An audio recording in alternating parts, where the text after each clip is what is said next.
ഇന്നപ്പോൾ അസ്ലം എന്നെ കുറേ പ്രകൃതി രമണീയത കാണിച്ചു തരാമെന്ന് പറഞ്ഞിട്ട് വീവരത്തോട്ടാണ് വിളിച്ചുകൊണ്ട് വന്നിട്ടുള്ളത്. നമ്മളങ്ങനെ മെയിൻ റോഡിൽ കൂടെ പോവാണ്ട് ഒരു ഇട റോഡിൽ കൂടെ പോവുകയാണ്. അപ്പോൾ അതായത് ഇവിടെ റോഡിന് കുറച്ച് വീതി കൂട്ടുന്ന പരിപാടികളൊക്കെ നടക്കുന്നുണ്ട്.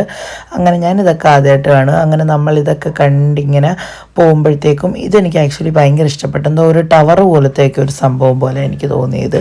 അങ്ങനെ ഇത് നമ്മളൊരു ഓഫ് റോഡ് വഴി കൂടെയാണ് പോകുന്നത്. എനിക്ക് ശരിക്കും കുറച്ച് പേടിയൊക്കെ വന്ന് അറ്റ് എ ടൈം നല്ല എൻ്റർടൈൻമെൻറ്റും ആയിരുന്നു. അങ്ങനെ നമ്മൾ നല്ല ഭംഗിയുണ്ട്. വയലും എന്താ വയലെന്നൊക്കെ ഇതിന് പറയുന്നത് ഈ നെല്ലിൻ്റെയൊക്കെ. അങ്ങനെ ഇതൊരു ടാസ്ക് പിടിച്ച വഴിയായിരുന്നു. ഞാൻ അങ്ങ് വണ്ടിയിൽ നിന്ന് ഇറങ്ങി. അസ്ലം എങ്ങനെയൊക്കെയൊക്കെയോ രക്ഷപ്പെട്ടു. എനിക്ക് ശരിക്കും പേടി വന്നു തോട്ടി വല്ലതും വീഴുമോയെന്ന്. പക്ഷെ അവൻ സക്സസ്ഫുള്ളി കംപ്ലീറ്റഡ് ആക്കി, മീൻസ് ജയിച്ചു വന്നു. അങ്ങനെ നമ്മൾ ഇതാ പോകുമ്പോഴത്തേക്ക് ഇവിടെ റോഡിൻ്റെ പണി നടക്കുകയായിരുന്നു. അങ്ങനെ ആ JCBക്കാരോട് ചോദിച്ചപ്പോൾ അവർ കുറച്ച് സൈഡ് തന്നു. നമ്മളങ്ങനെ ആ സൈഡിൽ കൂടെ പെയ്യ പോയി. അപ്പം നമ്മൾ അസ്ലമിൻ്റെ കസിൻ്റെ വീട്ടിൽ വന്നതാണ്. അപ്പോൾ അവിടെ ഹൗസ് വാമിംഗ് ആണ്, 2 days കഴിഞ്ഞാണ്. അപ്പോൾ നമ്മൾ ജസ്റ്റ് ഒന്ന് അവിടെ ഇങ്ങനെ വന്നതാണ്.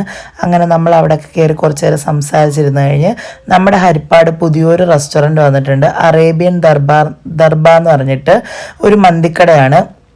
അപ്പം നമ്മൾ അവിടെ മന്തി ട്രൈ ചെയ്യാനായിട്ട് വന്നതാണ്. നമ്മൾ ആദ്യം ഗ്രൗണ്ട് ഫ്ലോറിൽ ഇരുന്നിട്ട് ഞാൻ പറഞ്ഞു നമുക്ക് ഫസ്റ്റ് ഫ്ലോറിൽ പോയിരിക്കാം. അങ്ങനെ നമ്മൾ ഫസ്റ്റ് ഫ്ലോറിൽ എത്തിയിട്ടുണ്ട്. അപ്പം ഇതൊക്കെയാണ് ഇവരുടെ മെനൂസ്. അപ്പം കുറേ വെറൈറ്റി ഐറ്റം ഉണ്ട്. ഷവായി, അൽഫാം, അതുകൊണ്ട് തന്നെ ഷവർമ്മ, അങ്ങനെ കുറേ ഐറ്റം ഉണ്ട്. നമ്മൾ ആക്ച്വലി പറഞ്ഞത് പെരി പെരി അൽഫാമും പിന്നെ മലായി അൽഫാം, ഈ 2 സാധനങ്ങളാണ് പറഞ്ഞത്. എനിക്കാണെങ്കിൽ ഭയങ്കര ഇഷ്ടപ്പെട്ട്.